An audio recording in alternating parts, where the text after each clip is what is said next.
आपण मूळ विषयाला आता सुरुवात करूयात। काँग्रेसचे माजी मुख्यमंत्री पृथ्वीराज चव्हाण यांनी आज माध्यमांशी बोलताना वंचित बहुजन आघाडीच्या संदर्भाने काही विधानं केली। वंचित बहुजन आघाडीचा इंडिया अलायन्समध्ये सहभाग का होत नाही या विषयावरती बोलताना त्यांनी काही उलटसुलट विधानं केली आहेत।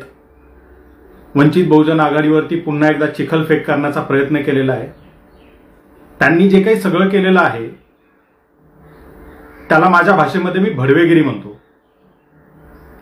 ही भडवेगिरी आहे जी पृथ्वीराज चव्हाणांनी आज केलेली आहे।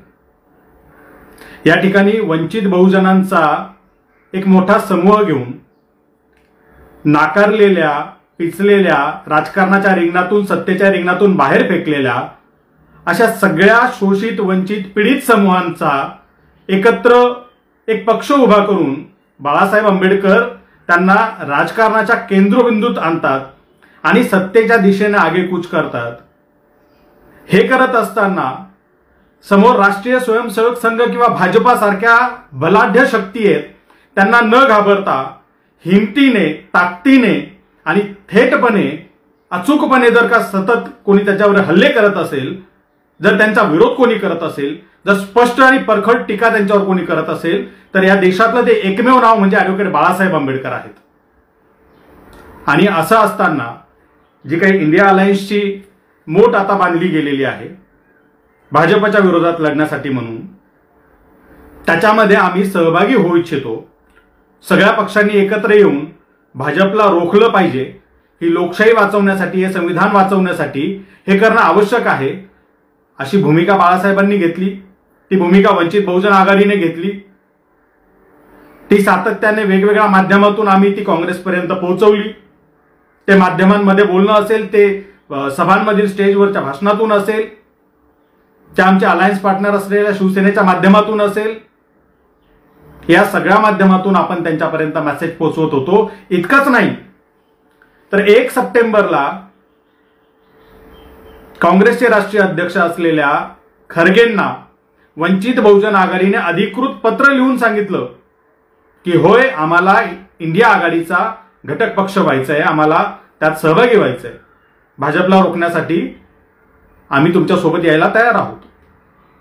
त्याच्यावरती महाराष्ट्रातील काँग्रेस नेत्यांनी ज्या काय कोलांट उड्या मारलेल्या आहेत त्या आपण सगळ्यांनी बघितल्या। ज्या वेळेला पत्रकार यांना विचारायचे की इंडिया अलायन्समध्ये वंचित बहुजन आघाडीला का घेतलं नाही किंवा का घेतल्या जात नाहीये, त्यांना निमंत्रण का पाठवलं जात नाहीये, त्याच्यावरती कोणीतरी म्हणायचा की इंडिया अलायन्समध्ये यायला निमंत्रणाची काय गरज आहे, ती काय सत्यनारायणाची पूजा आहे का। कोणी म्हणायचा की नाही ते वरिष्ठ निर्णय घेतील, कोणी म्हणायचं की नाही त्यांनी आमच्याकडे काही पत्रच पाठवलं नाही, कोणी म्हणायचं नाही पत्र आलंय पण ते बाळासाहेबांनी लिहिलं नाही, कोणी म्हणायचं असा कुठला ईमेलच आला नाही। म्हणजे प्रत्येक काँग्रेस नेत्याचं स्टेटमेंट हे वेगळं असायचं। या कोलांट उड्या, या माकड उड्या यांना का माराव्या वाटत होत्या, का माराव्या लागत होता, यांचा इरादा नेक नव्हता। यांना वंचित बहुजन आघाडीला कुठल्याही प्रकारे इंडिया अलायन्समध्ये येऊ द्यायचं नव्हतं, हे स्पष्ट दिसत होतं। त्याच्यामुळे यांच्या या सगळ्या माकड उड्या सुरू होत्या। एकाही काँग्रेस नेत्याने सेन्सिबल उत्तर आज तक आयत दिलेलं नाहीये की इंडिया अलायन्समध्ये वंचित बहुजन आघाडीचा समावेश का नाही। जर तुम्ही म्हणता तुम्हाला भाजपला हरवायचंय, जर तुम्ही म्हणता की आम्ही देश पातळीवर भाजपच्या विरोधात आघाडी बांधतोय, तर ज्या पक्षाने महाराष्ट्रामध्ये त्याची ताकद 2019ला दाखवलेली आहे, ज्या पक्षामुळे तुम्ही म्हणता की तुमच्या जागा पडल्या, ज्या पक्षाच्या मागे 2019 मध्ये असलेली 44 लाख मतांची संख्या आज कैक पटीनं वाढलेली आपल्याला दिसते, ज्या पक्षाचं आज गाव पातळीपर्यंत वॉर्ड बूथ पर्यंत बांधणी आहे आणि ज्या पक्षाच्या कुठलीही राजकीय हवा नसताना, कुठलीही भावनिक लाट नसताना, कुठलंही निवडणुकीचं वातावरण नसताना लाखाच्या 2-2 लाखांच्या सभा होत आहेत, कुठलाही 1 रुपया न देता जर का लोक तिथं सभांना येत आहेत, तर अशा ताकदवर पक्षाला, अशा बलशाली पक्षाला तुम्हाला इंडिया अलायन्समध्ये घेण्यापासून कोण रोखतंय? कुणाची भीती वाटते तुम्हाला? तुम्हाला खरंच बीजेपीला हरवायचंय का की तुम्ही एक ढोंग रचलेला आहे आणि त्या ढोंगाचा भाग म्हणून तुम्ही हे सगळं करताय आणि खरी ताकद असलेला पक्ष जर तुमच्या सोबत आला तर भाजपला आम्ही हरू ही भीती तुम्हाला वाटते का? ते स्पष्ट करा. वंचित बहुजन आघाडीवरती शिंतोडे उडवण्यापूर्वी, वंचित बहुजन आघाडीवरती घाणेरडे आरोप करण्यापूर्वी काँग्रेसनं स्वतःचं चारित्र्य तपासलं पाहिजे. 2019ला आमच्यामुळे तुमच्या जागा पडल्या असं सांगता थोडासा इतिहास आता सांगतो. पृथ्वीराज चव्हाणांनी इतिहासाची जर का आता उजळणी करायचं ठरवलंच आहे तर जरा सुरुवातीपासून सांगतो. सगळ्यात आधी महाराष्ट्रामध्ये सत्ता संपादन मेळावे हे बाळासाहेबांनी सुरू केले. वंचित बहुजन आघाडीने मेळावे घ्यायला सुरुवात केली आणि त्या मेळाव्यांमधून जाहीरपणे ही भूमिका बाळासाहेबांनी मांडली होती. माध्यमांमधून ही भूमिका मांडली होती. काँग्रेसच्या नेत्यांना हा निरोप पोहोचवलेला होता की तुम्ही 3 ते 5 वेळा, किमान 3 ते कमाल 5 वेळा हरलेल्या लोकसभांच्या जागा ज्या आहेत, ज्या तुम्ही याही वेळेला जिंकण्याची कुठलीच संधी नाहीये किंवा शक्यता नाहीये, अशा तुम्ही सातत्याने हरत असलेल्या 12 जागा या तुम्ही आमच्यासोबत शेअर करा. आम्ही लोकसभेला तुमच्यासोबत येतो. काँग्रेसला 3 ते 5 वेळा ज्या सातत्याने हरलेल्या जागा आहेत आणि याही वेळेला तुम्ही जिंकण्याची शक्यता नाहीये, तिथे तुमच्याकडे उमेदवार नाहीये, पक्ष संघटन नाहीये, अशा 12 जागा या आम्हाला तुम्ही शेअर करा. बाकी जागांवरती आम्ही तुम्हाला समर्थन देतो. आपण एकत्रित भाजपला आपण हरवूयात. ही त्यावेळची बाळासाहेबांची भूमिका होती. मात्र नेहमीप्रमाणे काँग्रेसनं टाइम किलिंगचा कार्यक्रम केला, वेळखाऊपणा केला आणि शेवटच्या टप्प्यामध्ये इलेक्शन जवळ आल्यावरती मग जसा गोदी मीडिया हा भाजपच्या गोदीत बसलेला आहे तसा काँग्रेसच्याही गोदीत बसलेला एक मीडिया आहे. त्या मीडियाचा वापर करून खोट्या बातम्या पसरवल्या, फेक न्यूज पसरवल्या, मीडिया ट्रायल केली. बाळासाहेबांना भेटायला यायचं नाटक करायचं 4-5 जणांनी आणि बाहेर जाऊन मग माध्यमांना म्हणायचं की आम्ही बाळासाहेबांना विनंती करतो आमच्या सोबत या. बाळासाहेब यायला तयार नाहीत. त्या प्रत्येक बैठकीमध्ये बाळासाहेबांनी यांना एकच प्रश्न विचारला होता महत्वाचा, की तुम्हाला जागा वाटप करायचे अधिकार आहेत का? जर तुम्हाला जागा वाटप करायचे अधिकार असतील तर आपण आत्ता बसून आत्ता जागा ठरवू. त्यावेळेला हे महाराष्ट्रातले नेते म्हणायचे की बाळासाहेब आम्हाला तो अधिकार नाही, तो अधिकार आमच्या हायकमांडला आहे, आमच्या दिल्लीतल्या नेत्यांना आहे. मग बाळासाहेब त्यांना म्हणायचे जर तुम्हाला तो अधिकार नाही तर मी तुमच्यासोबत चर्चा काय करू, ठरवणार काय? तुम्ही तुमच्या दिल्लीतल्या नेत्याला पाठवा, त्यांना बोलवा, ज्याला अधिकार आहे चर्चा करण्याचा त्याला बोलवा, त्याच्याशी बसून आपण सीट शेअरिंग करू. यांनी शेवटपर्यंत दिल्लीतून कुठलाही अधिकार असलेला नेता बाळासाहेबांसमोर आणला नाही आणि चर्चा केली नाही. का केलं नाही? कारण यांना युती करायची नव्हती. वंचित बहुजन आघाडीला सोबत घ्यायचं नव्हतं. केवळ वंचितांना बदनाम करायचं होतं, वंचितांचं राजकारण बदनाम करायचं होतं. यासाठी यांनी त्यावेळेला तो फार्स केला. 3 ते 5 वेळा हरलेल्या जागा तुम्हाला आम्ही मागत होतो, त्या तुम्ही दिल्या नाही. 12 मागितल्या होत्या, 12च्या 12 दिल्या पाहिजे होत्या अशी काही गरज नव्हती. टेबलावर बसला असता तर कमी जास्त केलं असतं, आपण चर्चा झाली असती. ज्या वेळेला 12ची डिमांड होते त्यावेळेला लहान लेकरूला कळतं की 12 मागितलं म्हणजे 12च पाहिजे असा अट्टास नाहीये. त्यात काहीतरी होईल, चर्चा करून कमी जास्त जागा करून ठरवलं जाईल. पण तुम्ही हरलेल्या जागा द्यायला तयार नाही, आम्हाला सातत्याने हरलेल्या जागा द्यायला तयार नाही. तुमचा निर्णय घेणारा माणूस आमच्या समोर बसवायला तयार नाही. बुजगावने आमच्याकडे पाठवणार आणि मीडिया ट्रायल करणार की आम्ही बाळासाहेबांकडे गेलो, बाळासाहेब आमचं ऐकत नाहीत, बाळासाहेब आमच्या सोबत यायला तयार नाही. या पद्धतीनं तुम्ही आम्हाला बदनाम करायचा प्रयत्न केला. परिणाम काय झाला हो? परिणाम काय झाला? ज्या तुम्हाला 3 ते 5 वेळा हरलेल्या जागा आम्ही मागत होतो त्यातल्या काही जागा जर तुम्ही आम्हाला दिल्या असत्या तर आज महाराष्ट्रामध्ये बहुसंख्येनं काँग्रेसचे खासदार निवडून आले असते. पण झालं काय 2019ला? तुमच्या या गलिच्छ राजकारणाचा परिणाम काय झाला? तर तुमचा एक खासदार निवडून आला. किती? एक.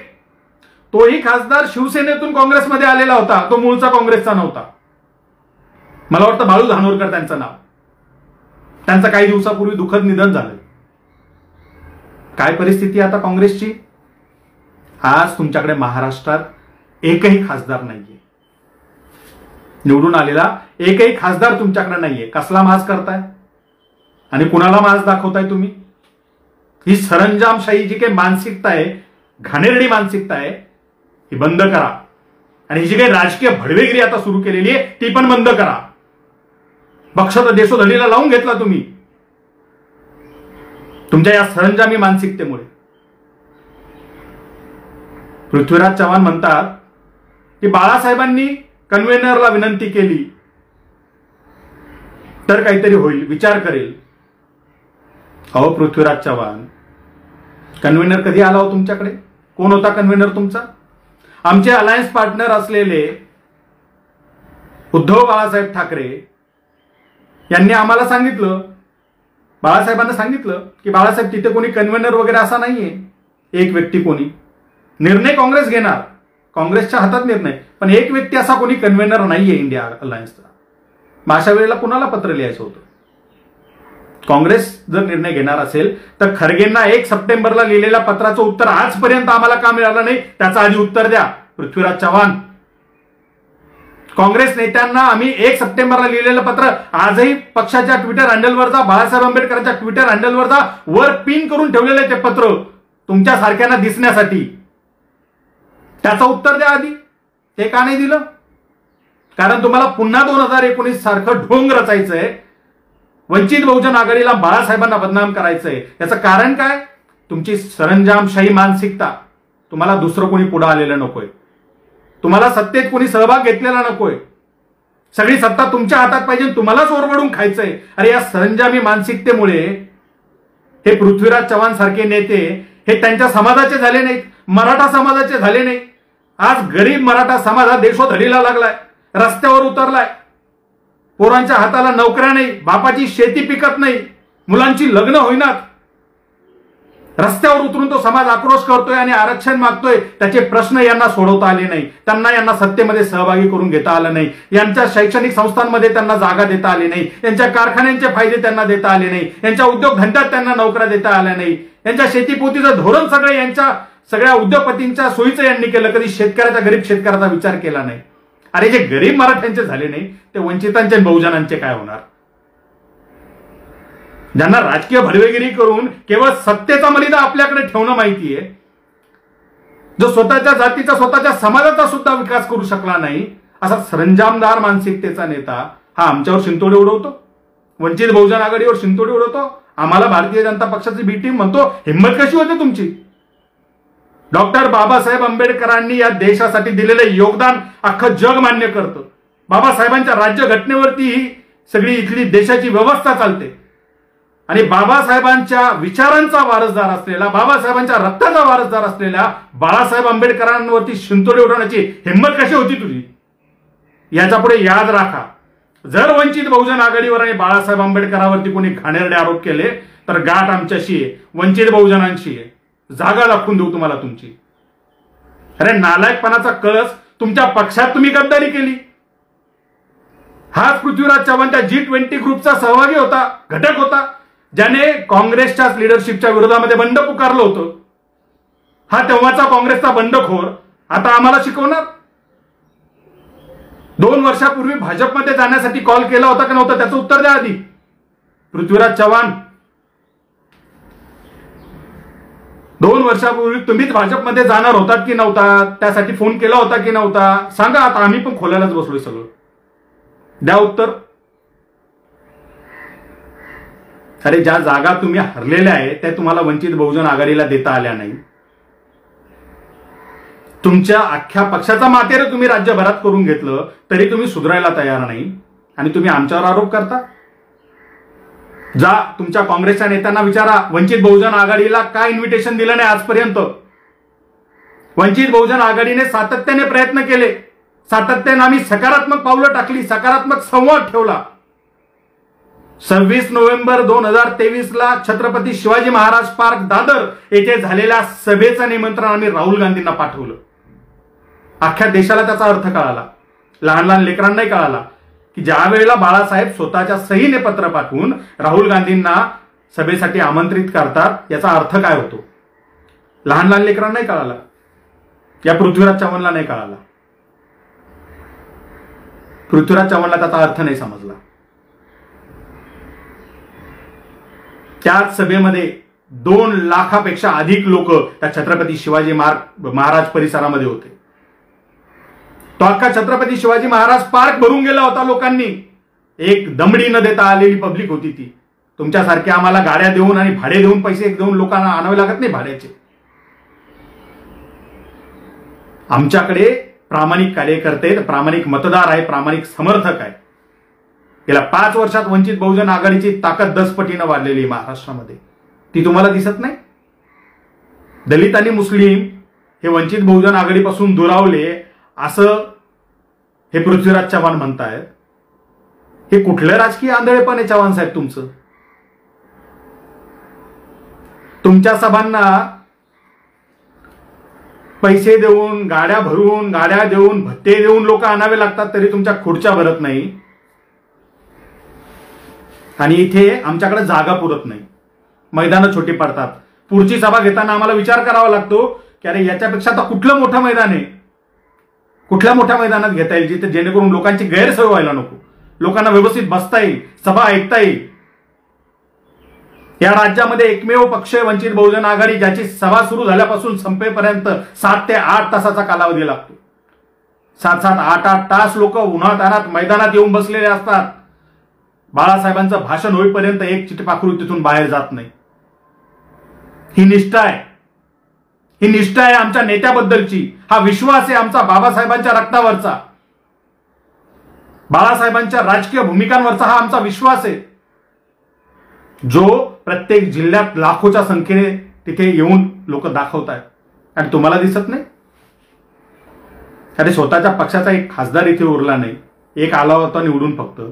बाकी सगळे तुमचे बडे दिग्गज जे काही होते ते पडले, सपाटून मार खाल्ला. पण तरी तुम्हाला सुधारायचं नाही, तरी तुमची राजकीय भूमिका जी आहे ती बदलत नाही. तुम्हाला वंचित बहुजनांना सत्तेत येऊ द्यायचं नाही. सरंजामदारांच्या हातात सत्ता राहिली पाहिजे आणि त्यांच्या माध्यमातूनच सत्तेचा मलिदा आपापसात वाटून घेता आला पाहिजे. जे गरीब मराठ्यांना व्हायला द्यायला तयार नाहीयेत ते वंचित बहुजनांसोबत येण्याची आता आम्हाला अपेक्षाही नाहीये. पण ही जी काही राजकीय भडवेगिरी तुम्ही करताय ना, वंचित बहुजन आघाडीवर टीका करून वंचित बहुजनांचं राजकारण मलिन करण्याचं, त्याला संपवण्याचा जो काही घाट तुम्ही घातलाय, जो काही डाव आखलाय, तो उधळून लावल्याशिवाय इथला वंचित बहुजन समाज स्वस्थ बसणार नाही. तुमच्या कुठल्याही राजकीय डावपेचाला हा वंचित बहुजन इथला बळी पडणार नाहीये. 4-5 राज्यांच्या निवडणुकांमध्ये काय गत झाली तुमची? सांगा ना, काय गत झाली? एक राज्य निवडून आलं, बाकीच्या राज्यात तुमचा अहंकार आडवा आला. तुमच्या अहंकारानेच तुम्हाला माती चारली आणि तीच परिस्थिती तुम्ही आता महाराष्ट्रात करताय. तेच तुम्हाला महाराष्ट्रात घडवायचंय. पुन्हा एकदा तुम्हाला इथे माती खायची. आमच्यावर टीका करताना, बाळासाहेबांवर टीका करताना पृथ्वीराज चव्हाण जरा विचार करून बोलत चला.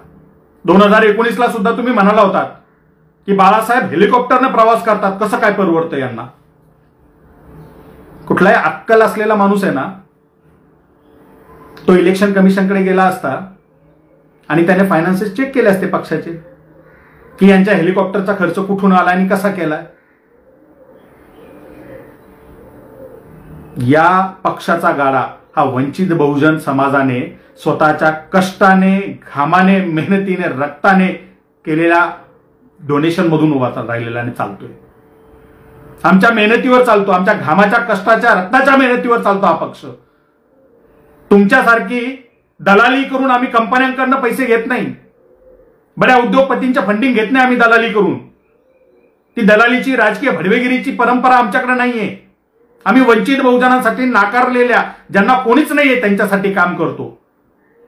आणि सामान्य अगदी कष्टकरी माणसापासून ते वंचित बहुजन समाजातला सुस्थितीत असलेल्या माणसापर्यंत प्रत्येक जण आमच्या पक्षाला डोनेशन देतो. त्या डोनेशनवरती आमचं सगळं चालतं. आणि त्याच डोनेशन मधून बाळासाहेबांसाठी आम्ही हेलिकॉप्टरची व्यवस्था केली होती. तुम्हाला हेलिकॉप्टर नाही जमलेलं. बाळासाहेब सगळ्या ठिकाणी पोहोचतील आणि बाळासाहेबांच्या भाषणांचा प्रभाव होईल, तो होऊ नये म्हणून तुम्हाला झोंबत होतं. त्यासाठी तुमचं हे सगळं चाललं होतं. आणि तुमची मानसिकता तर आहेच सरंजामी. एखादा गरीब मराठा सुद्धा चांगली गाडी घेऊन तुमच्या समोरून गेला तर तुम्हाला मिरच्या झोंबतात. वंचित बहुजनांनी हेलिकॉप्टरमध्ये फिरणं हे तर खूपच झालं. तुमच्या बुडाला आग लागली असणार, समजू शकतो आम्ही ती. पण इथून पुढं अशी चित्र पाहण्याची, असे प्रसंग पाहण्याची सवय करून घ्या. ती मानसिक तयारी ठेवा. वंचित बहुजन आघाडीचा इथला प्रत्येक एक एक कार्यकर्ता, एक एक मतदार हा हिरेला पेटून काम करतोय. काँग्रेसच्या नेत्यांनी वेगवेगळ्या न्यूज चॅनल्सच्या किंवा युट्यूबच्या तुमच्या बातम्यांच्या खाली जाऊन कमेंट्स काय लोकांच्या ते चेक करा. समाज मन काय ते सोशल मीडियात कळतं ना. सोशल मीडियावर जा आणि इंडिया अलायन्स मध्ये वंचित बहुजन आघाडीला का घेतलं जात नाही या संदर्भात लोकांची मतं काय आहेत ते जरा बघा. त्याने तरी किंवा तुमचे डोळे उघडले तर उघडले. पण मला वाटतं तुमची सरंजामी मानसिकता जी आहे ती काही तुम्हाला डोळे उघडू देणार नाही. जे काही तुम्हाला मलिदा लाटण्याची सवय पडलेली आहे ती काही तुम्हाला डोळे उघडू देणार नाही. कारण सत्तेत दुसरा कोणी सहभागी तुम्हाला करून घ्यायचा नाहीये. वंचित बहुजनांमधला तर बिलकुलच करून घेऊ द्यायचा नाहीये. वंचित बहुजनांची राजकीय ताकद तुम्हाला उभी राहू द्यायची नाहीये. आणि यासाठी हे सगळं तुमचं चाललेलं आहे. तुम्हाला खरंच भाजपला हरवायचंय का? मग विचारा जाऊन तुमच्या वरिष्ठांना, का वंचित बहुजन आघाडीला आतापर्यंत इन्व्हिटेशन पाठवलं नाही? का वंचित बहुजन आघाडीचा समावेश इंडिया आघाडीत करून घेतला नाही? की तुम्हाला ईडीची नोटीस आली आहे म्हणून तुम्ही घाबरला आहात? ईडीची कारवाई होऊ नये म्हणून तुम्ही वंचित आघाडीला बाहेर ठेवतात? ईडीच्या कारवाई पुढे नमतं घेत भाजपला मदत करायचं तुम्ही ठरवलंय का? हे जा आणि तुमच्या वरिष्ठांना विचारा दिल्लीतल्या.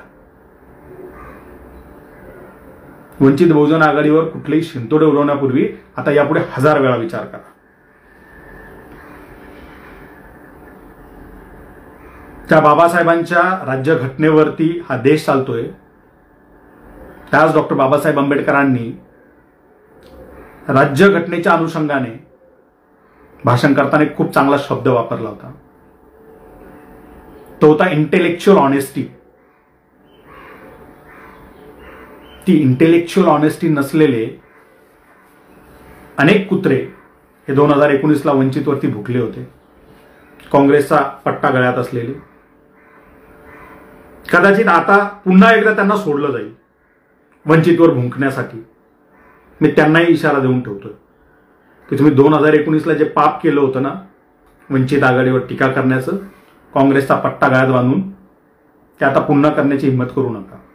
कारण इथला समाज जागा झालेला आहे. आणि वंचित बहुजनांना इथल्या सगळ्या राजकीय पक्षांचे खरे चेहरे हे कळालेले आहेत.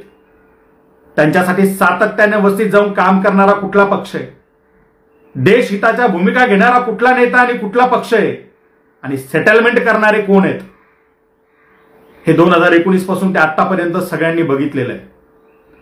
त्यामुळं काँग्रेसच्या पृथ्वीराज चव्हाणांना पुन्हा एकदा सांगणं आहे की यापुढे वंचित बहुजन आघाडी आणि बाळासाहेब आंबेडकर याबद्दल बोलताना 1000 वेळा विचार करा. तुमच्या पक्षात तुमची निष्ठा सिद्ध करण्यासाठी तुम्ही जी काही पक्षाच्या विरोधामध्ये त्यावेळेला भूमिका घेतली होती ते पुसून काढण्यासाठी आमच्यावर भुंकण्याचं काम करू नका. एवढ्या याच्यातून तुम्ही धडा घ्याल अशी अपेक्षा आहे. नाही घेतला तर पुन्हा भेटूच. धन्यवाद. जय भीम.